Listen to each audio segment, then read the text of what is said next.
SDPIക്കും ജമാഅത്ത് ഇസ്ലാമിക്കും ഇത്ര ശക്തി ഉണ്ടെന്ന് അംഗീകരിച്ചവർ ആയിരക്കണക്കിന് ആളുകളാണല്ലോ നിലമ്പൂരിലെ പരിപാടിയിൽ പങ്കെടുത്തത്. SDPI ജമാഅത്ത് ഇസ്ലാമിയാണെന്ന് പറഞ്ഞാൽ അത്രയും വലിയ ശക്തിയാണോ ജമാഅത്ത് ഇസ്ലാമിയും ഈ പറയുന്ന SDPI ജില്ലയിൽ? അവരത് പറഞ്ഞുകൊണ്ടേയിരിക്കണം. അവർ കണ്ണടച്ച് ഇരുട്ടാക്കിയിട്ടോ ഉറക്കം നടിക്കുന്നത് കൊണ്ടോ ഈ വിഷയത്തിൽ നിന്ന് ഈ പറയുന്ന മുഖ്യമന്ത്രിക്കോ ഈ പറയുന്ന DGPക്കോ ഈ വിഷയത്തിൽ നിന്ന് രക്ഷപ്പെടാൻ കഴിയില്ല. കേരളത്തിലെ ജനം അത് കൃത്യമായി മനസ്സിലാക്കുന്നുണ്ട്. അതാണ് എനിക്ക് അതിനെക്കുറിച്ച് പറയാനുള്ളത്. അവിടെ പങ്കെടുത്തവരൊക്കെ ജനാധിപത്യ മതേതര വിശ്വാസികളാണ്. അവിടെ പങ്കെടുത്ത ആയിരക്കണക്കിന് ആളുകളെ വർഗീയവാദികളും ഫാസിസ്റ്റുകളുമൊക്കെ ആക്കുന്ന ഈ നിലപാട്, ആ നിലപാടാണ് CPM നേതൃത്വം ഈ വിഷയത്തെ കാണുന്നതെങ്കിൽ അത് വലിയ പ്രതിസന്ധി, വലിയ നഷ്ടം CPMന് ഉണ്ടാകും എന്നാണ് എനിക്ക് ആ വിഷയത്തെക്കുറിച്ച് പറയാനുള്ളത്.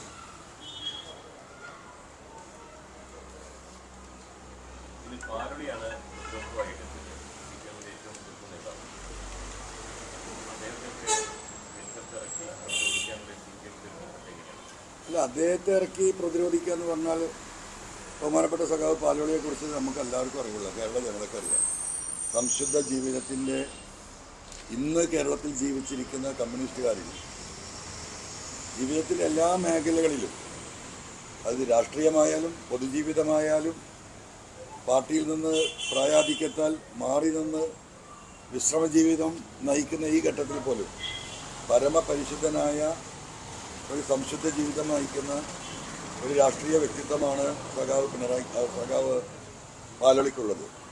അദ്ദേഹത്തെ കൊണ്ട് അത് പറയിപ്പിക്കുകയാണ്. അദ്ദേഹത്തിന് ഈ കാര്യങ്ങളൊന്നും അറിയില്ല. അത് എൻ്റെ അടുത്തൊരു പാളിച്ച ഉണ്ടായിട്ടുണ്ട്. ഞാൻ സത്യത്തിൽ അദ്ദേഹത്തെ കണ്ട് ഈ കാര്യങ്ങളൊന്ന് വിവരിക്കേണ്ടതുണ്ടായിരുന്നു.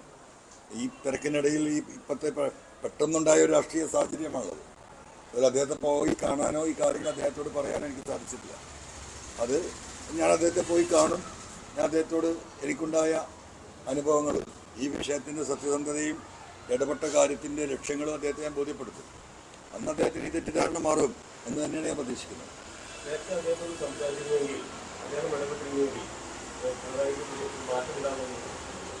അല്ല, അദ്ദേഹത്തെ കാര്യങ്ങൾ ബോധ്യപ്പെടുത്താൻ പറ്റുമായിരുന്നു. അദ്ദേഹം നടത്തിയിട്ടുള്ള ഈ പത്ര സമ്മേളനം നടത്തി, ഞാനത് കേട്ടില്ല. നിങ്ങളാ പറയുന്ന രീതിയിൽ അദ്ദേഹം പറഞ്ഞിട്ടുണ്ടെങ്കിൽ അത് സത്യം ബോധ്യപ്പെട്ടാൽ അദ്ദേഹം നിലപാടെടുക്കുമെന്ന് നമുക്കൊക്കെ അറിയാം. ആ സത്യം അദ്ദേഹത്തെ ബോധ്യപ്പെടുത്താൻ എനിക്ക് കഴിഞ്ഞില്ല എന്നത് അത് എൻ്റെ ഭാഗത്ത് വന്ന വീഴ്ചയാണ്. അപ്പോൾ സ്വാഭാവികമായും അത് അദ്ദേഹത്തെ ബോധ്യപ്പെടുത്തുകയാണ്.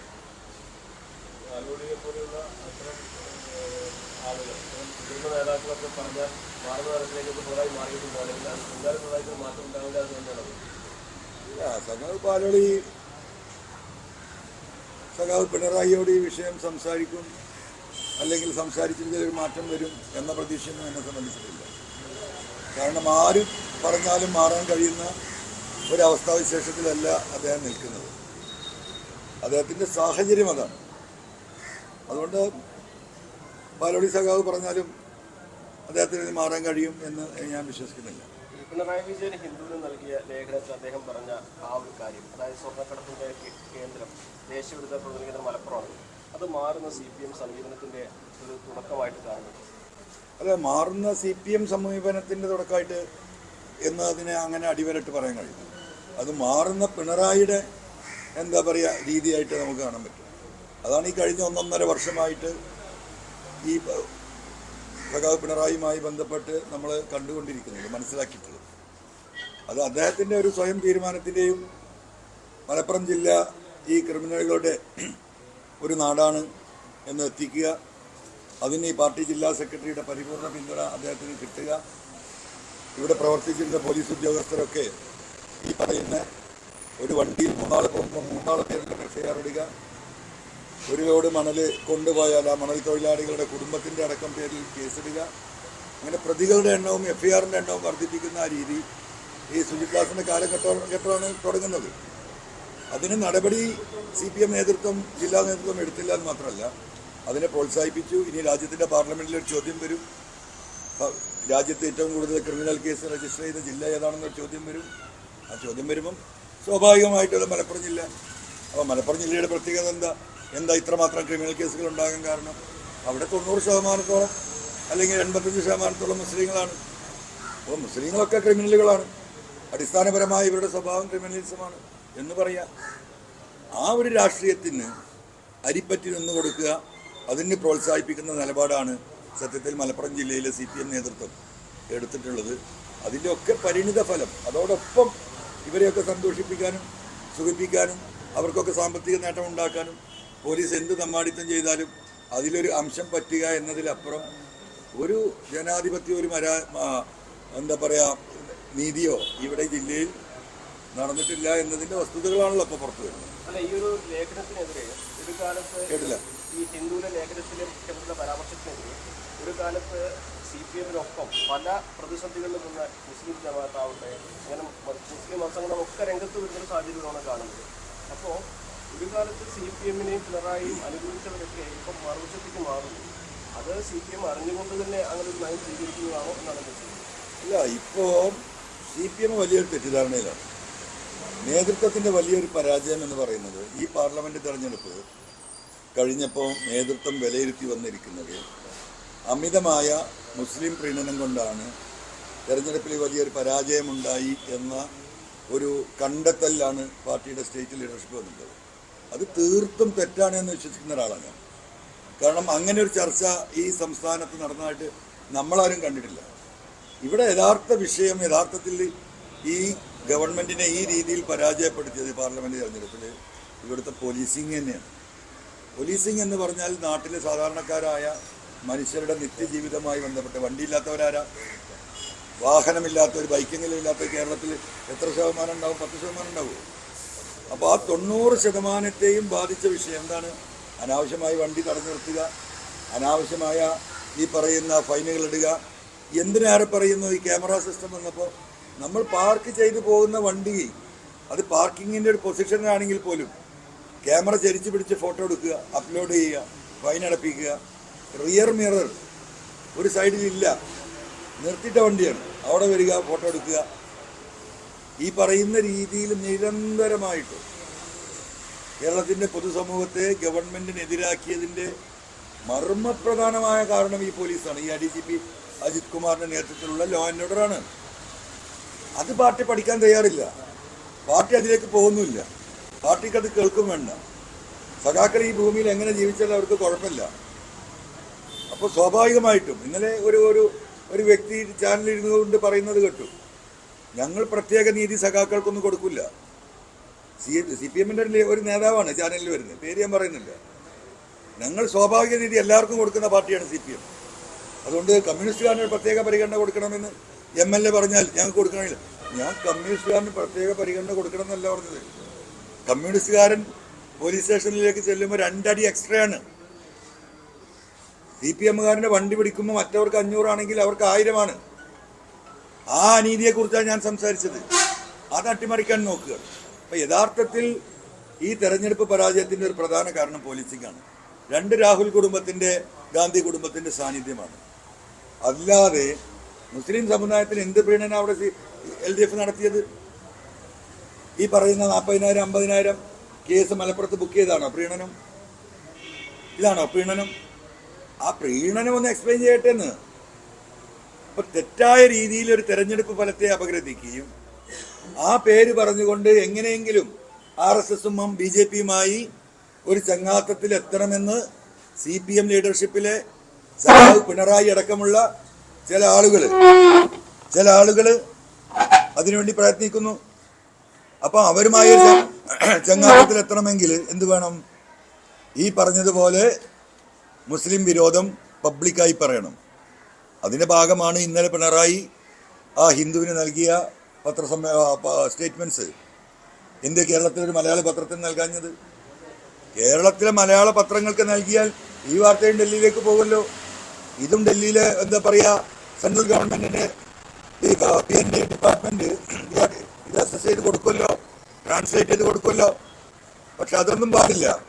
നേരെ ഈ പറയുന്ന കാര്യങ്ങൾ അച്ചടിച്ച് ഹിന്ദിയിൽ വന്ന് നാളെ BJP RSS നേതൃത്വത്തിന് മുമ്പിൽ ഡൽഹിയിലെത്തണം. അപ്പം എന്താ, പിണറായി സ്റ്റാൻഡൊക്കെ മാറിയിട്ടുണ്ട്. പിണറായിൻ്റെ ഇപ്പോഴത്തെ സ്റ്റാൻഡ് ഇതാ ഹിന്ദുവിൽ പറയുന്നതാണ്. എന്ന് വരുത്തി തീർക്കണം. അതിനപ്പുറത്ത് അതിൽ ഒരു പൊളിറ്റിക്സും ഇല്ല.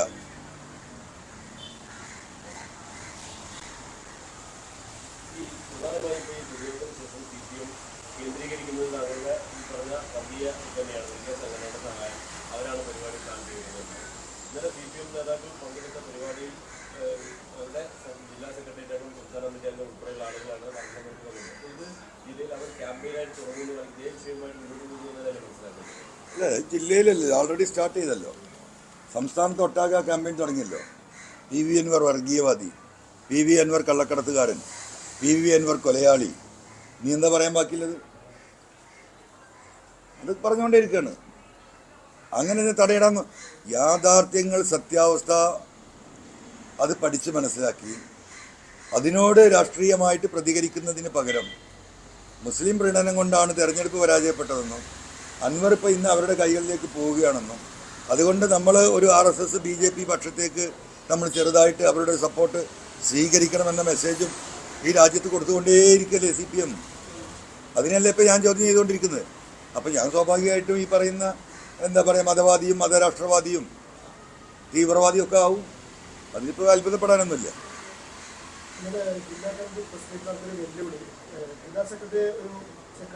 ചവിട്ടാൻ പോയി എന്നുള്ളത് നേരത്തെ അവർ പറഞ്ഞിട്ടുണ്ട്.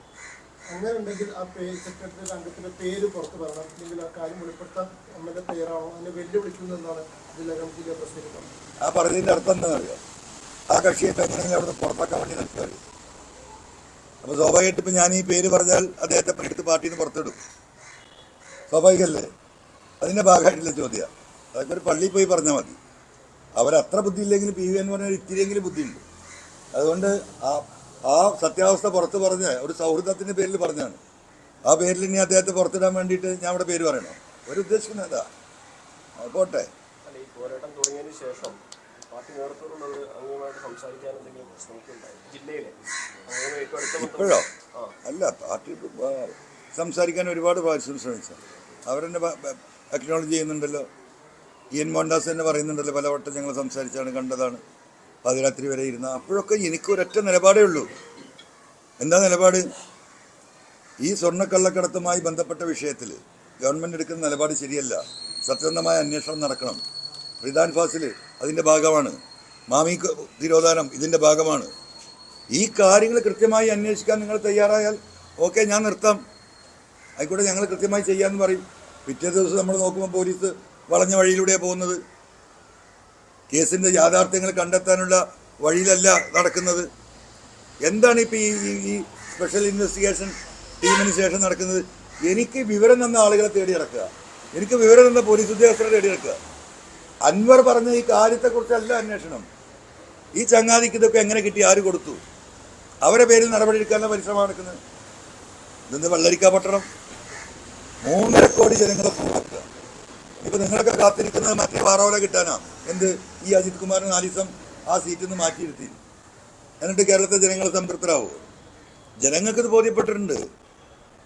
ഞാൻ ഇന്നും ഇന്നലെയും മിനിയാന്നും കഴിഞ്ഞ 10 ദിവസമായി പറഞ്ഞുകൊണ്ടിരിക്കുന്ന അജിത് കുമാറിനെ സസ്പെൻഡ് ചെയ്ത് പുറത്തിരുത്തണം.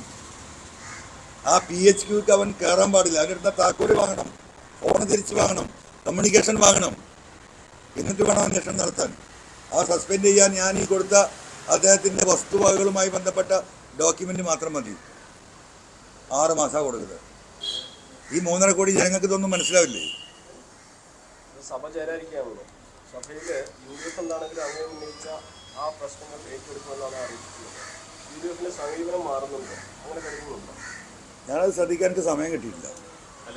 ഞാനിതിൻ്റെ ഓട്ടത്തിലായതുകൊണ്ട് ഞാൻ സത്യത്തിൽ വാർത്തകളും ബാക്കിയെല്ലാം കാണാനും സ്റ്റേറ്റ്മെൻറ്റ് കാണാനും കഴിഞ്ഞിട്ടില്ല. അല്ല, UDFിന്റെ നേതാക്കളൊക്കെ ആദ്യം ഇന്നലെ പ്രതിപക്ഷ നേതാവും അതിനുശേഷം കുഞ്ഞാലിക്കുട്ടിയൊക്കെ ആദ്യം പറഞ്ഞ രീതിയിലല്ല ഇന്നലെ അവരുടെ ഒരു തോന്നലൊക്കെ മാറിയിട്ടുണ്ട്. കൂടി അതെന്താ സൂചിപ്പിക്കുന്നത്? എനിക്കറിയില്ല. എൻ്റെ ഭാഗത്ത് നിന്ന് അങ്ങനത്തെ ഒരു കാര്യം നിങ്ങളെ പ്രതീക്ഷിക്കുന്നു. മനസ്സിലായില്ലേ? ഞാൻ ഈ വിഷയവുമായി മുന്നോട്ട് പോകുമ്പോൾ ഇതുമായി ഈ വിഷയത്തോടൊപ്പം നിൽക്കുന്ന ആളുകളുമായി സഹകരിച്ച് നമ്മൾ മുന്നോട്ട് പോകും. അതാണ് ഇപ്പോഴത്തെ പൊളിറ്റിക്കൽ സ്ട്രാറ്റജി. പിന്നീടുള്ള പൊളിറ്റിക്കൽ സ്ട്രാറ്റജി ഞാൻ പറഞ്ഞല്ലോ, ജനം ചേർന്നൊരു പാർട്ടി ആവുകയാണെങ്കിൽ അതിൻ്റെ പക്ഷമാകും. അല്ല, ജനങ്ങൾ വേറെ ഏതെങ്കിലും കാര്യങ്ങൾ ആലോചിക്കുകയാണെങ്കിൽ അത് അപ്പം ആലോചിക്കാം. എനിക്കതിൽ ധൃതിയില്ലല്ലോ. നിലവിൽ ഒരു പരിപാടി തീരുമാനിച്ചിട്ട് അതിൽ നിന്ന് പിൻവാങ്ങിയെന്ന് അറിയുന്ന വാർത്ത വരുന്നുണ്ട്. KM ഷാജി കൊണ്ടുവന്ന് താങ്കൾ ഒരു അറിവുകളുടെ പശ്ചാത്തലത്തിൽ നിലമ്പൂർ ഒരു രാഷ്ട്രീയ വിശദീകരണ യോഗം മുസ്ലിം ലീഗ് തീരുമാനിക്കുന്നു. പിന്നീട് സംസ്ഥാന നേതൃത്വം ജില്ലാ നേതൃത്വം ഇടപെട്ട് ചില വ്യക്തികൾ ഇടപെട്ട് അത് മുടക്കിയെന്നാണ് ഉയരുന്ന ആരോപണം. അത് രാഷ്ട്രീയ നെക്സസിന്റെ ഭാഗമാണ് എന്നാണ് ലീഗിന്റെ തന്നെ സൈബർ ഗ്രൂപ്പുകളിൽ വരുന്ന വിമർശനം. എന്താണ് അതിലൊരു? എനിക്കതിനെ പറ്റി അറിയില്ല. അറിയാത്ത കാര്യമായതുകൊണ്ട് അതിന് പ്രതികരിക്കാൻ പ്രയാസമില്ല. താങ്കളെ മാഫിയ കയ്യേറ്റക്കാരൻ എന്നൊക്കെ പറഞ്ഞ ആക്ഷേപിച്ച മാധ്യമങ്ങൾ വലിയ ബന്ധം ചുറ്റും ബന്ധം ഉപയോഗിച്ചതോടെ താങ്കൾക്ക് വലിയ പരിഗണന നൽകുന്നു, തത്സമയ വാർത്തകൾ കൊടുക്കുന്നു എന്നാണ് സ്വരാജ് രൂക്ഷമായി വിമർശിക്കുന്നത്. ഇതാണ് രീതി. കമ്മ്യൂണിസ്റ്റ് പാർട്ടിയിൽ നിന്ന് ഒരാൾ മാറിയാൽ കമ്മ്യൂണിസ്റ്റിൽ നിന്നുകൊണ്ട് മാത്രം നേരത്തെയും PV അൻവറിനെ MLA ആക്കാൻ സഹായിച്ചിട്ടുണ്ട്. അദ്ദേഹത്തിന്റെ ബിസിനസ്സിനോടോ നിയമവിരുദ്ധ പ്രവർത്തനങ്ങളോടോ സഹകരിച്ചിരുന്നില്ല എന്നാണ് അദ്ദേഹം പറയുന്നത്. അങ്ങനെ തോന്നുന്നു സിന്ധുവിൽ തോന്നുന്നത് അല്ലെങ്കിൽ അത് കഴിഞ്ഞപ്പോൾ അവസാനിച്ചു തോന്നുന്നു. അല്ല സ്വരാജ് അങ്ങനെ പറഞ്ഞിട്ടുണ്ടെങ്കിൽ അത് വിവരക്കേടാണ്. കാരണം അതിൽ നിന്ന് എന്താ മനസ്സിലാക്കുന്നത്? സ്വരാജിൻ്റെ സ്റ്റേറ്റ്മെൻറ്റിൽ നിന്ന് ഒന്നാമത് പാർട്ടിയിൽ നിന്ന് എന്നെ പുറത്താക്കിയതാണ്. ഞാൻ പാർട്ടി വിട്ടു പോയതല്ല. എന്നെ ബലം പ്രയോഗിച്ച് തള്ളി മാറ്റി പുറത്തേക്ക് ഇട്ടതാണ്. അപ്പോൾ ആദ്യം സ്വരാജ് ആ പറഞ്ഞത് തിരുത്തണം.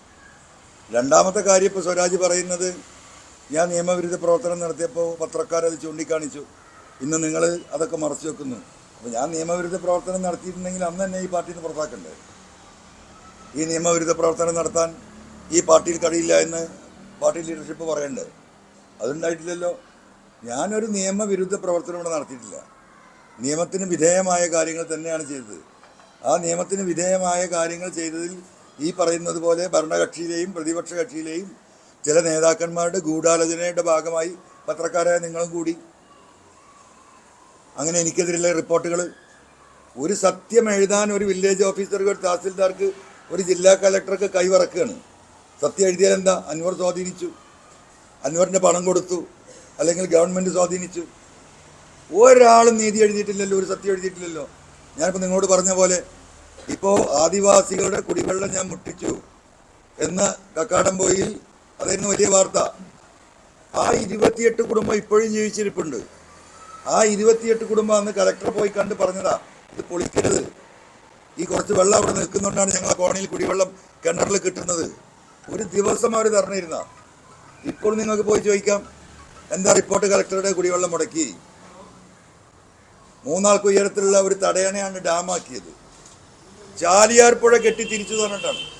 ചിറാപുഞ്ചിയിലൊക്കെ വെള്ളച്ചാട്ടത്തിൻ്റെ വീഡിയോ ഷൂട്ടുകളായിരുന്നു നിങ്ങളിൽ പലരും ഇതാ കക്കാടംപൊയിലെ അൻവറിൻ്റെ ഡാമിൽ നിന്ന് വരുന്ന വെള്ളം എന്ന് പറഞ്ഞ് കാണിച്ചിരുന്നത്. ഇതൊക്കെ കഴിഞ്ഞു പോയതല്ലേ, ഇതൊക്കെ അവർക്ക് അറിയുന്നതല്ലേ. പിന്നെ അങ്ങനെ സ്വരാജ് പറയുന്നുണ്ടെങ്കിൽ പറയട്ടെ. ഒരിക്കൽ വേറെ സ്വരാജ് എൻ്റെ ഒരു സുഹൃത്താണ്, അതുകൊണ്ട് ഞാൻ അതിന് ഒരു അതിരുവിട്ട മറുപടിയിലേക്ക് ഞാൻ പോകുന്നില്ല. ഇനിയിപ്പോൾ എല്ലാവരും അതിരുവിട്ട് പോവുകയാണെങ്കിൽ PV അൻവർ അതിരിൻ്റെ അപ്പുറം പോകും. അതൊക്കെ അവർക്ക് താങ്ങാൻ കഴിയുമെന്ന് അവർ ആലോചിച്ചോട്ടെ. നമ്മളൊരു മാന്യമായ പോക്കാണ് ഇപ്പോൾ പോകുന്നത്. ആ മാന്യതയുടെ സീമകൾ ലംഘിക്കാൻ പടയാളികളെ കളത്തിലിറക്കുകയാണെങ്കിൽ പടത്തലവൻ്റെ നേരെ തന്നെ വരും. ഞാൻ പടയാളിക്ക് നേരെയല്ല വരിക, പടത്തലവന്മാരുടെ നേരം വരും. അത് താങ്ങാൻ ശേഷിയില്ല ഒരു പടത്തലവനും. അപ്പുറത്ത് മഹാത്മാഗാന്ധിയുടെ മകനായി ഇരിക്കുന്നുണ്ട് എന്നുള്ള അഭിപ്രായം എനിക്കില്ല. ആ സംവിധാനത്തെ മുഴുവൻ വഷളാക്കിക്കരുത്. എനിക്കങ്ങനെ ഒരു ആഗ്രഹമല്ല. ഇടതുപക്ഷ പ്രസ്ഥാനം ഇവിടെ ഉണ്ടാവണം തന്നെയാണ് ആഗ്രഹം. പക്ഷെ അത് സത്യസന്ധമായിരിക്കണം. അവരുടെ നിലപാടുകൾ വർഗീയതയ്ക്കെതിരെ അതിശക്തമായിരിക്കണം. അങ്ങനെ ഒരു ഇടതുപക്ഷം ഇവിടെ വേണമെന്നുണ്ട്. രാത്രി പോയി ഇവരോട് സ്വകാര്യം പറയുന്ന ആ നെക്സസ് ഇടപാട്, അതിനെയാണ് ഞാൻ ചോദ്യം ചെയ്തത്.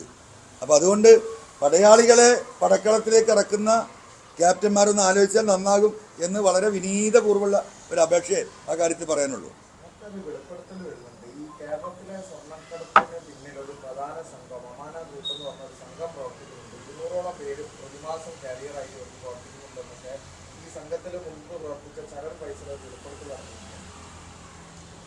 അല്ല അതൊക്കെ അന്വേഷിക്കണമെങ്കിൽ ആരന്വേഷിക്കണം? ഈ കേരളത്തിൻ്റെ ഈ 4 പോലീസുകാർ അന്വേഷിച്ചാൽ മതിയോ? ഇതല്ല ഞാൻ പറഞ്ഞുകൊണ്ടിരിക്കുന്നത്. സ്വർണം ആര് കൊടുത്തു വിട്ടു? എന്തിനു കൊടുത്തു വിട്ടു? ഈ സ്വർണം ആർക്ക് കൊടുത്തു? ഈ സ്വർണം എങ്ങോട്ടാണ് കൊടുത്തതിന് ശേഷം പോയിട്ടുള്ളത്? ആരന്വേഷിക്കേണ്ടത്? ഇവിടുത്തെ കസ്റ്റംസ് അല്ലേ, പ്രിവെൻറ്റീവ് ഡിവിഷൻ അല്ലേ? ഇതെല്ലാം ആവർത്തിച്ച് പറയുന്നത്. അപ്പം ആ ഭാഗമൊക്കെ നിർത്തി അവസാനിപ്പിച്ചു. അങ്ങോട്ട് അന്വേഷണമല്ല, എയർപോർട്ടിന് പുറത്തേക്കും അന്വേഷണമല്ല. ഈ സ്വർണ്ണം ഇങ്ങനെ അങ്ങോട്ട് വാരും, എന്നിട്ട് തട്ടാൻ്റെ അടുത്തേക്ക് പോകും. വന്നത് എവിടെയാണെന്ന് അന്വേഷിക്കേണ്ട, ഇത് കൊണ്ട് കൊടുത്തത് എവിടേക്കാന്ന് അന്വേഷിക്കേണ്ട, ഒന്നുമില്ല. അതിൻ്റെ വിഹിതം കിട്ടി കൂട്ടി കോടതിയിൽ കൊണ്ടിട്ടു, കഴിഞ്ഞ് ഫിനിഷ്. ഈ സ്വർണ്ണക്കടത്തിന് പിന്നിൽ ഒരു വൻ മാഫിയ എന്ന് തന്നെയാണ്. കാരണം പോലീസ് അന്വേഷിച്ചാൽ അതിനപ്പുറമുള്ള അന്വേഷണം വേണമെന്ന് പറയുമ്പോൾ അതിന് പിന്നിൽ ഒരു വൻ മാഫിയ. എൻ്റെ പൊന്നുമോനെ, പിന്നെ എങ്ങനെയാണ് നടക്കുക? ഒരു സാധാരണക്കാരന് അവിടെ 1500-2000 റിയാലിന് ജോലി ചെയ്യുന്നവന് ഇങ്ങനെ കിലോ കണക്കിന് സ്വർണ്ണമായിട്ട് അവിടെ നിന്ന് വരാൻ പറ്റുമോ? അപ്പോൾ ഇതിൻ്റെ പിന്നിലൊരു വലിയ സംഘം അവിടെ പ്രവർത്തിക്കുന്നില്ലേ? ഇതിനൊക്കെ വലിയ വലിയ ബുദ്ധി വേണോ? സാധാരണ മനുഷ്യൻ്റെ ചെറിയ കോമൺ സെൻസ് പോലെ. അന്താരാഷ്ട്ര ഇടപാടും അല്ലെങ്കിൽ അന്തർ സംസ്ഥാന ഇടപാടും ഒക്കെ ആകുമ്പോൾ സംസ്ഥാന ഏജൻസിക്ക് പകരം കേന്ദ്ര ഏജൻസിയോ CBI പോലെ ഏജൻസി അങ്ങനെ എന്തെങ്കിലും അന്വേഷണം നടത്തുന്നു. അതിലേക്ക് ഒന്ന് പോവാണ്. എന്താണ് കേന്ദ്ര ഏജൻസികളൊന്നും വരാത്തത്? എന്തുകൊണ്ടാണ് കേന്ദ്ര ഏജൻസികൾ വരാത്തത്? അവരും അന്വേഷിക്കട്ടെ, അവർക്കും ഇതിന് ബാധ്യത ഉണ്ടല്ലോ. ഈ ഹിന്ദു ലേഖനത്തെ ചൊല്ലിയിട്ട് ഇപ്പോൾ ഒരുപാട് സംഘടനകളൊക്കെ രംഗത്ത് വന്നു കഴിഞ്ഞു. അപ്പോൾ പ്രധാനമായിട്ടും പറയുന്നത് അൻവറിനോട് ഏതെങ്കിലും രീതിയിൽ ദേഷ്യമുണ്ട്, അല്ലെങ്കിൽ അൻവറാണ് ടാർഗറ്റ് എന്നുണ്ടെങ്കിൽ അതിൽ മലപ്പുറത്തെ മുഴുവൻ കുറ്റം പറയരുത് എന്നുള്ളതാണ്. അപ്പോൾ അങ്ങനെയുണ്ടോ?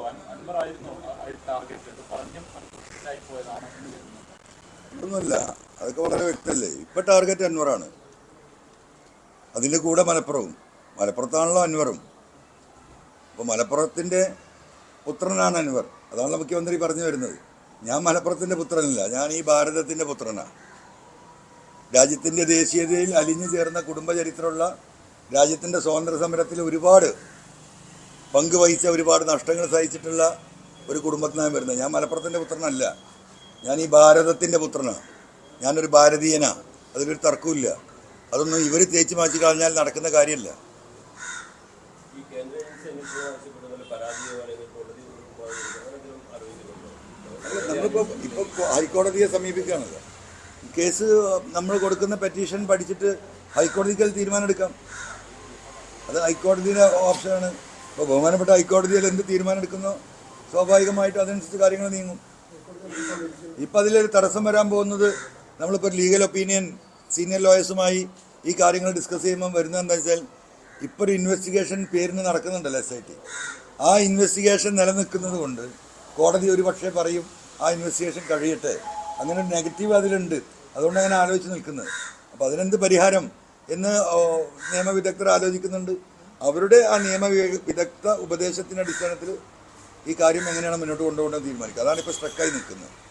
താങ്കളെ ആരോപണങ്ങൾ ഉന്നയിച്ചതിന് ശേഷം CPM-ന്റെ ഈ പൊളിറ്റിക്കൽ സ്ട്രാറ്റജി ആകെ ഇപ്പോൾ മാറ്റാനുള്ള ഒരു തീരുമാനത്തിലേക്ക് പോയതായിട്ട് എന്നെ കൊണ്ടതല്ല. ഇല്ലെങ്കിൽ ഈ തെരഞ്ഞെടുപ്പ് കഴിഞ്ഞപ്പം പറഞ്ഞല്ലോ, മുസ്ലിം പ്രീണനമാണ് LDF-ന്റെ ഈ വമ്പം പരാജയത്തിന് കാരണമെന്ന വിലയിരുത്തൽ വളരെ വിഡ്ഢിത്തപരമായ ഒരു തീരുമാനമാണ്. ഈ അസസ്മെന്റ് നോക്കാതെ, ഞാനീ പറയുന്ന അല്ലല്ലോ, കുഴപ്പമില്ല, റിയലിസ്റ്റിക് ആയിട്ടുള്ള കാര്യം കൃത്യമായി നോക്കാതെ ഈ വിഷയത്തിൽ ആ രീതിയിലാണ് ഇടപെടുന്നത്. അപ്പോൾ അത് സ്വാഭാവികമായിട്ടും എന്താ പറയുക, കണ്ണടച്ച് ഇരുട്ടാക്കുന്നു എന്നേ എനിക്കതിനെ പറ്റി പറയാൻ പറ്റുള്ളൂ. അവരാവശ്യം എന്താണ്? ഇപ്പോൾ മുഖ്യമന്ത്രി അടക്കമുള്ള CPM-ലെ ചില ലീഡർഷിപ്പിൻ്റെ ആവശ്യം എന്താണ്? എങ്ങനെയെങ്കിലും BJP-യും RSS-ഉമായി ഒരു തെരഞ്ഞെടുപ്പ് ധാരണ ഉണ്ടാക്കണം. ആ ധാരണ ഉണ്ടാക്കാൻ ഒരു കാരണം കണ്ടെത്തുകയാണ്. എന്ത്? കഴിഞ്ഞ തെരഞ്ഞെടുപ്പിൽ മുസ്ലിം പ്രീണനമാണ് ഇങ്ങനെ ഒരു പരാജയം ഉണ്ടായത്. യഥാർത്ഥ പരാജയ കാരണം ഞാൻ ആദ്യം പറഞ്ഞ ഈ പോലീസിങ്ങും പഞ്ചായത്തിലെ ടാക്സ് വർധന. എത്രയായിരുന്നു ടാക്സ് വർദ്ധിപ്പിച്ചിരുന്നത്? കെട്ടിട നികുതിയും പ്ലാനും ഒക്കെ 360%, 400%, 500%. 500 രൂപ ഫീസ് അടച്ചിരുന്നവന് 5000 അടക്കണം. 10,000 രൂപക്ക് പ്ലാൻ കിട്ടിയിരുന്നതിന് 50,000 കൊടുക്കണം. ഇതൊക്കെ ആ തെരഞ്ഞെടുപ്പിൽ പ്രതിഫലിച്ചിട്ടുള്ളതാണ്. പെൻഷൻ കൊടുക്കാൻ കഴിഞ്ഞിരുന്നില്ല ആ സമയത്ത്. സ്റ്റോറുകളിൽ, സർക്കാർ സ്റ്റോറുകളിൽ ഫുഡ് ഐറ്റംസ് ഉണ്ടായിരുന്നില്ല. ഇതെല്ലാം ഈ തെരഞ്ഞെടുപ്പിനെ ബാധിച്ചിട്ടുണ്ട്. അപ്പോൾ അതൊന്നുമല്ല റീസൺ. എന്താ റീസൺ? ദേശീയ വിഷയത്തിൽ BJP എടുത്ത ഈ പറയുന്ന പൗരത്വ ഭേദഗതിയായാലും ഏക സിവിൽ കോഡായാലും അതിനെ ശക്തമായി എതിർത്തപ്പോൾ അത് മുസ്ലിം പ്രീണനമായി പോയി. ഇതിനെ ഹൈന്ദവ ആളുകളുടെ എതിർപ്പുണ്ടായി. ഇവിടെ ഈ ഏക സിവിൽ കോഡ് നടപ്പാക്കരുത് എന്ന് പറയുന്നതിലും ഏക പൗരത്വം നടപ്പാക്കരുത് പറയുന്നതിലൊക്കെ വലിയ ശതമാനം ഹൈന്ദവ സഹോദരന്മാർ അതിനൊക്കെ എതിരാണ് കേരളത്തിൽ. ഇപ്പം ജീവിച്ച പോലെ ജീവിച്ചാൽ മതി, ഈ സന്തോഷത്തിൽ പോയാൽ മതി. അതുപോലും കണ്ടെത്താൻ CPM ലീഡർഷിപ്പിന് കഴിയുന്നില്ല. എന്താണ് ഭൂരിപക്ഷ സമുദായമായ കേരളത്തിലെ ഹൈന്ദവ സമുദായത്തിന്റെ മതേതരത്വത്തെ പ്രതിഫലിപ്പിക്കുന്ന അവരുടെ ചിന്താധാര അതെന്താണെന്ന് പോലും മനസ്സിലാക്കാൻ കഴിയാത്ത CPM നേതൃത്വം വീണ്ടും അതിലേറെ വലിയ വിഡിത്തം ചെയ്തുകൊണ്ടിരിക്കുകയാണ്. പക്ഷെ ആ വിഡിത്തം ആയാൽ പോലും അതിൽ ചില ആളുകൾക്ക് കരപറ്റാൻ ഇന്നുള്ള ചില പ്രതിസന്ധികളിൽ നിന്ന്, കേസിൽ നിന്ന്, അന്വേഷണത്തിൽ നിന്ന് ഒന്ന് കരക്കടിയാൻ ഉള്ള ഒരു മാർഗം ഇതാണ് എന്ന തിരിച്ചറിവാണ്. ഇതിൽ കമ്മ്യൂണിസ്റ്റുകാർ പെട്ടുപോകരുത് ദയവായിട്ട്. എനിക്ക് കേരളത്തിലെ കമ്മ്യൂണിസ്റ്റ് പ്രവർത്തകരോട് പറയാനുള്ളതാ, ഇവിടെ ഒരുപാട് രക്തസാക്ഷികൾ നൽകി വൈകുന്നേരം വരെ 500 രൂപക്കും 1000 രൂപക്കും അധ്വാനിച്ച് അതിൻ്റെ മുക്കാ പങ്കും പാർട്ടിക്ക് വേണ്ടി ചെലവഴിച്ച് ജീവിക്കുന്ന പാവപ്പെട്ട ഒരുപാട് കമ്മ്യൂണിസ്റ്റുകാരുണ്ട്. ദയവായി ഞാൻ ഈ പറയുന്ന കാര്യങ്ങൾ രാത്രി നിങ്ങൾ കിടക്കുമെന്ന് ആലോചിക്കുക. ഇതിൽ വല്ല വാസ്തവമുണ്ടോ, ഇതിൽ വല്ല വസ്തുതയുണ്ടോ? അതാണ് ഇവിടുത്തെ വിഷയം. അതിൽ നിന്ന് ഡൈവേർട്ട് ചെയ്യാനാണ് ഇപ്പം എന്ത് PV അൻവറിനെ കള്ളനാക്കുന്നത്, വർഗീയവാദി ആക്കിക്കോട്ടെ, ജനങ്ങൾ കമ്മ്യൂണിസ്റ്റുകാരാലോചിക്കട്ടെ. അത്ര എനിക്ക് ആ വിഷയത്തിൽ പറയാനുള്ളൂ. നാളെ KT ജലീലിന്റെ പുസ്തക പ്രകാശനമുണ്ട്. വൈകുന്നേരം അദ്ദേഹം രാഷ്ട്രീയ നിലപാടുകളും തന്റെ സമീപനവും ഒക്കെ മാധ്യമങ്ങളിൽ കൂടെ പറയുന്നതാണ് പറഞ്ഞത്. ഒരു പരസ്യ പിന്തുണ അങ്ങേക്ക് ലഭിക്കുമെന്ന് പ്രതീക്ഷിക്കുന്നു. ഞാൻ ഇവിടുത്തെ സാധാരണ മനുഷ്യരുടെ പിന്തുണയാണ്. അതിൽ KT ജലീൽ ഉണ്ടാകാം, ഇല്ലാതിരിക്കാം, വേറെ ആരെങ്കിലും ഉണ്ടാകാം, ഇല്ല. ഞാൻ ഒരാളെയും വിളിച്ചിട്ട് പിന്തുണ ചോദിച്ചിട്ടില്ല. ഞാൻ പിന്തുണ ചോദിക്കുന്നത് ഈ നാട്ടിലെ സാധാരണക്കാരായ മനുഷ്യരോടാണ്. അവരോട് ഞാൻ ഇങ്ങനെ എൻ്റെ ഹൃദയം തുറന്ന് സംസാരിക്കുന്നുണ്ട്. ആ മനുഷ്യർ നൽകുന്ന പിന്തുണയാണല്ലോ ഞാൻ ഈ മുന്നോട്ട് പോകുന്നത്. ഇല്ലെങ്കിൽ ഇപ്പം ഞാൻ ജയിലിലാവേണ്ട നേരം കഴിഞ്ഞു. അപ്പോൾ അവരിൽ മാത്രമാണ് പ്രതീക്ഷ. ഈ ഞാൻ ഉന്നയിക്കുന്ന ഈ വിഷയങ്ങളിൽ യോജിക്കുന്ന എല്ലാവർക്കും ഇതിൽ യോജിക്കാം. രാഷ്ട്രീയമായിരുന്നു അല്ലെങ്കിൽ പിന്നാലെ ഇത് RSS പോയി താങ്കളെ ജമാഅത്തെ ഇസ്ലാമിക വർഗീയതയിലേക്ക് പോകുന്ന ഒരു സിറ്റുവേഷൻ CPM എന്ന് പറയുന്നുണ്ടാവും. താങ്കളുടെ ആരോപണം തെറ്റായ രീതിയിലേക്ക് നമ്മുടെ ജില്ലപ്പറ്റി മലപ്പുറത്ത് ഒരുപാട് ജില്ലയാണ്. ഇത് പുറത്ത് ജില്ലയെ കൂടുതൽ അപമാനിക്കാൻ വർഗീയമായ വേർതിരിവിന് കാരണമാവില്ലേ? തീർച്ചയായിട്ടും അങ്ങോട്ടേക്കാണ് കൊണ്ടുപോകുന്നത്. ഒരു 4 വോട്ടിന് അല്ലെങ്കിൽ വോട്ട് ഇതുകൊണ്ട് കിട്ടില്ല. ഇപ്പോൾ CPM എടുക്കുന്ന ഈ നിലപാട് കൊണ്ട് ഉള്ള വോട്ട് കൂടി പോകും. ഹിന്ദുക്കളുടെ വോട്ടും പോകും, മുസ്ലിങ്ങളെ വോട്ടും പോകും. രണ്ടും കിട്ടാത്ത അവസ്ഥയിലേക്കാണ് ഈ കാര്യങ്ങൾ പോകുന്നത്. ഇത് അവർക്ക് അവരുടെ ചില നേതാക്കന്മാർക്ക് രക്ഷപ്പെടാൻ ഉള്ള ഒരു വഴി മാത്രം അവർ തേടുകയാണ്. അതാണ് ഈ പറയുന്ന മുസ്ലിം പ്രീണനമായിരുന്നു പാർട്ടിയുടെ പരാജയം എന്നൊക്കെ പറയുന്നതിൻ്റെ ഒറ്റ കാരണം അതാണ്. അത് പറഞ്ഞുകൊണ്ട് ചില ആളുകളെ സുഖിപ്പിക്കണം.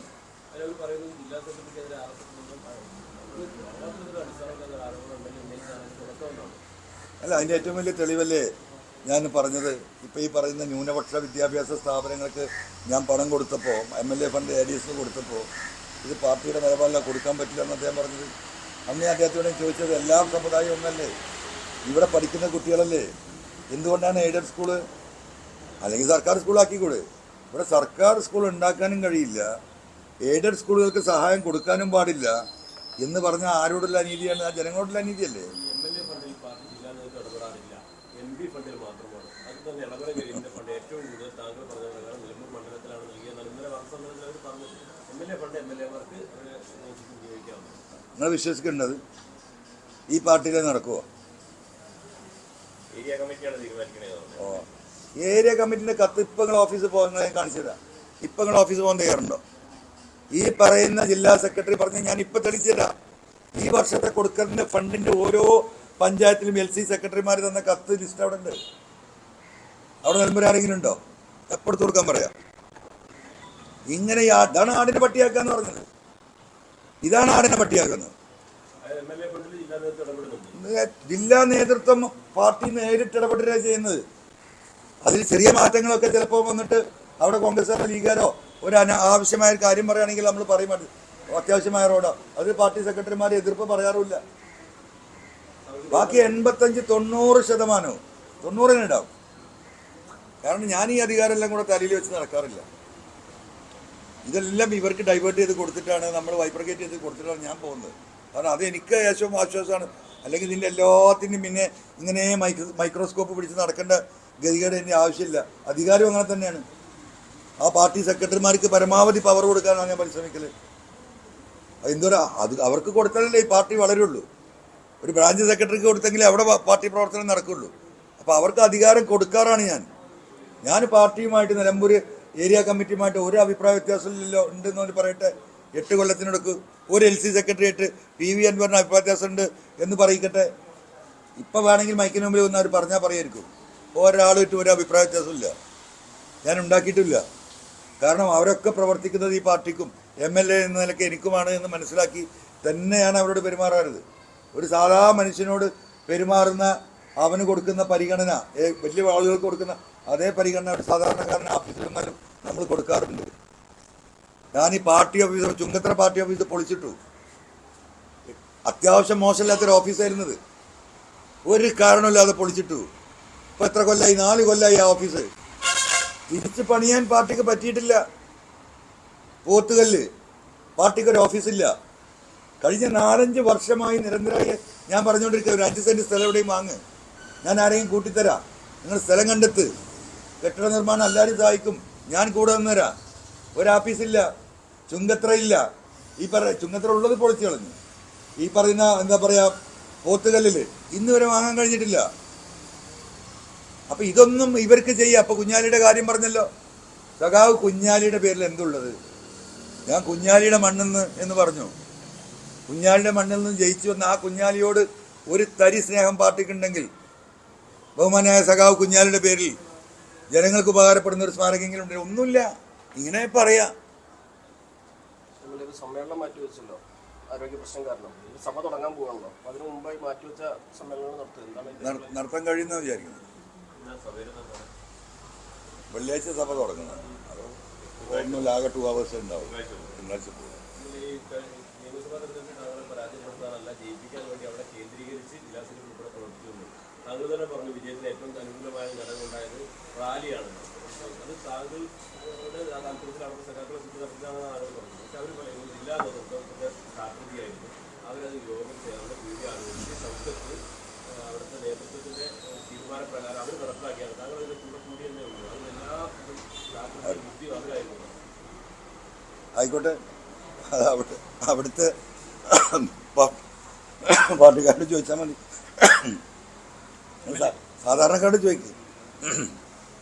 നിർത്താൻ ഞാൻ പാർട്ടിക്ക് കൊടുത്ത പരാതികള് പാർട്ടിക്ക് മുമ്പ് കൊടുത്ത പരാതികള്, ഈ വിവാദം ഉണ്ടാകുന്ന ഒരുപാട് മുമ്പ് കൊടുത്ത പരാതികൾ തന്നെ നടപടിയൊക്കെ ഉണ്ടാവാത്തത് കൊണ്ടാണ് പിന്നീട് ഈ അവസ്ഥയിലേക്ക് കാര്യങ്ങൾ പറഞ്ഞത്. ആ പരാതികൾ ആവശ്യങ്ങൾ പുറത്തുവിടുന്നു പറഞ്ഞു. ഏതെങ്കിലും പരാതികൾ പുറത്തുവിടാൻ ഒരു മിനിറ്റ് ഇന്നലെ പറഞ്ഞപ്പോൾ നന്നായി. ഞാൻ ഇന്നലെ രാത്രി ഏഷ്യാനെറ്റിലെ അനിൽകുമാർ അഡ്വക്കേറ്റ്, അദ്ദേഹമാണ് കസ്റ്റംസ് പിടിക്കുന്നതാണ് MLAക്ക് വലിയ വിഷമം, അല്ല പോലീസ് പിടിക്കുന്നതാണ്, അല്ല കസ്റ്റംസ് പിടിക്കാത്തതിൽ വിഷമമില്ല എന്നുള്ള ആംഗിളിൽ പറയുന്നുണ്ട്. ഇപ്പോൾ നമ്മളോട് വിശദീകരിച്ച് മറ്റൊരു കാര്യങ്ങൾ പറയുന്നുണ്ട്. എന്തുകൊണ്ട് P. ശശിയുടെ പരാതി മുഖ്യമന്ത്രിക്ക് കൊടുത്ത പരാതിയിൽ പറഞ്ഞില്ല? മുഖ്യമന്ത്രിക്ക് കൊടുത്ത പരാതിയിൽ പറയാതിരുന്നതിൻ്റെ കാരണം മുഖ്യമന്ത്രിക്ക് കൊടുത്ത പരാതി ഒഫീഷ്യലാണ്, ഗവൺമെൻറ് പോലീസ് അന്വേഷിക്കാനുള്ള പരാതിയാണ്. അതിനുശേഷമാണ് പാർട്ടിക്ക് ഞാൻ പരാതി കൊടുക്കുന്നത്. അങ്ങനെ ഒരു പരാതി കിട്ടിയിട്ടില്ല. ഒരു പരാതി കൊടുത്തിട്ടുണ്ട് PV അൻവർ. ആ പരാതിയിൽ P. ശശിയെക്കുറിച്ച് പാർട്ടി സെക്രട്ടറി കൊടുത്ത പരാതിയിൽ ഒന്നുമില്ല എന്നാണ് ഇന്നലെ ഏഷ്യാനെറ്റിലെ ചർച്ചയിൽ അഡ്വക്കേറ്റ് അനിൽകുമാർ പറഞ്ഞിട്ടുള്ളത്. അതുകൊണ്ട് ഇന്ന് ആ കൊടുത്ത പരാതി, കാരണം PV അൻവർ എന്താണ് പറഞ്ഞത്, ഞാൻ സത്യത്തിൽ 2 ദിവസമായിട്ട് കൊടുക്കാൻ മടിച്ചിരിക്കുകയായിരുന്നു. കാരണം കുറച്ച് ഡീപ്പായിട്ട് ചില കാര്യങ്ങൾ പരാമർശിച്ചിട്ടുണ്ട്. അതുകൊണ്ട് ഇനി അതിൻ്റെ മുകളിൽ ഒരു വിഷയം അപ്പുറത്തുണ്ടാകണ്ട എന്ന് കണക്കാക്കിയിട്ടാണ്. അപ്പോൾ ഇന്നലെ അനിൽകുമാർ ഔദ്യോഗിക സ്പോക്സ്മാനായ CPMൻ്റെ സ്പോക്സ് പേഴ്സൺ ഇന്നലെ രാത്രിയിലെ ഏഷ്യാനെറ്റ് ചർച്ചയിൽ പറഞ്ഞത്, പാർട്ടിക്ക് ഞാൻ നൽകിയ പരാതിയിൽ P. ശശിയെക്കുറിച്ച് ഒന്നും പറഞ്ഞിട്ടില്ല എന്നാണ്. അപ്പോൾ സ്വാഭാവികം ഞാൻ വീണ്ടും കള്ളനാവുകയാണ്, എന്നെ കള്ളനാക്കിക്കൊണ്ടിരിക്കുകയാണ്. അതുകൊണ്ട് ബഹുമാനപ്പെട്ട പത്രപ്രവർത്തകർക്ക് ഇന്ന് ഞാനത് ഇപ്പം തന്നെ 1 മണിക്കൂറിലത് പോസ്റ്റ് ചെയ്യുന്നുണ്ട്. ആ പരാതി 10-12 പേജുണ്ട്. അതോടൊപ്പം ഞാൻ കൊടുത്ത തെളിവുകളുണ്ട്. അതിപ്പോൾ ഞാൻ പോസ്റ്റ് ചെയ്യാൻ എനിക്ക് കഴിയില്ല. പരാതി ഞാനിപ്പോൾ 1-2 മണിക്കൂറിൽ പോസ്റ്റ് ചെയ്യും. എന്നിട്ട് നിങ്ങൾ ആ പരാതിയിൽ CPMൻ്റെ ഔദ്യോഗിക സ്പോക്സ് പേഴ്സണായ അഡ്വക്കേറ്റ് അനിൽകുമാർ പറഞ്ഞതാണോ ശരി, PV അൻവർ പറഞ്ഞിരുന്നതാണോ ശരിയെന്ന് നിങ്ങൾ പരിശോധിക്കും, ജനങ്ങൾ പരിശോധിക്കട്ടെ. പാർട്ടിൻ്റെ മുകളിൽ ഒരു അന്വേഷണമില്ല എന്താ പറഞ്ഞത്? PV അൻവറിൻ്റെ പ്രഥമ ദൃഷ്ടിയാലും കാണുന്നില്ല. അതാണ് ബഹുമാനപ്പെട്ട സെക്രട്ടറി പറഞ്ഞത്. അത് കേരളത്തിലെ കമ്മ്യൂണിസ്റ്റുകാരൊന്ന് വായിക്കട്ടെ. പ്രഥമ ദൃഷ്ടിയാൽ അതിൽ തെളിവ് പരാതിയുണ്ടോ കഴമ്പുണ്ടോ എന്ന് ജനം പരിശോധിക്കട്ടെ, പാർട്ടി സഖാക്കളും പരിശോധിക്കട്ടെ. അതുകൊണ്ട് അനിൽകുമാർ ഇന്നലെ പറഞ്ഞ സ്ഥിതിക്ക് എനിക്കിനി ഈ പോകുന്ന ഈ വഴിയിൽ ഒന്ന് പറയുന്നവനൊക്കെ ഈ ചാപ്പകുത്തലുണ്ടല്ലോ CPM-ന്റെ ഔദ്യോഗികം, അവരുടെ മുന്നിൽ ഈ സമൂഹത്തിന് മുമ്പിൽ എനിക്കിനി വഷളാനാവില്ല. അതുകൊണ്ട് അതും ഞാൻ ഇന്ന് പുറത്തേക്ക് നിങ്ങൾക്ക് നൽകും, ജനങ്ങൾക്ക് നൽകും.